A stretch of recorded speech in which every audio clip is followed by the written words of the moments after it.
శ్రీకాకుళంలో దారుణం జరిగింది. కాళ్ల పారాని ఆరకముందే కాటికి పంపాడు ఆ భర్త. పెళ్లైన 61 రోజులకే ప్రాణం తీశాడు సదరు మొగుడు.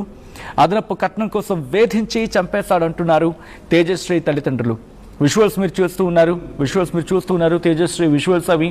ప్రస్తుతం ఆ కుటుంబం కన్నీరు మున్నీరుగా విలపిస్తూ ఉంది. స్నేహితులతో కలిసి హత్య చేశాడంటున్నారు తేజశ్రీ పేరెంట్స్.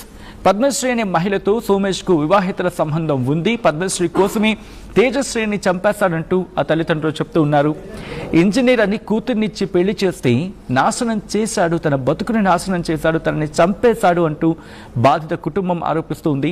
శోభన రోజు నుంచే వరకట్న వేధింపులు ప్రారంభమయ్యాయంటూ చెప్పుకొస్తుంది ఆ కుటుంబం. 60 లక్షల కట్నం తీసుకొని అంతం చేశాడంటూ తేజశ్రీ తల్లిదండ్రులు ప్రస్తుతం అతగాడి మీద కేసు నమోదు చేశారు. విజువల్స్ మీరు చూస్తూ ఉన్నారు స్క్రీన్ మీద. ప్రస్తుతం ఆ కుటుంబం, తేజశ్రీ కుటుంబం గుండెలు పగిలేలా రోధిస్తోంది.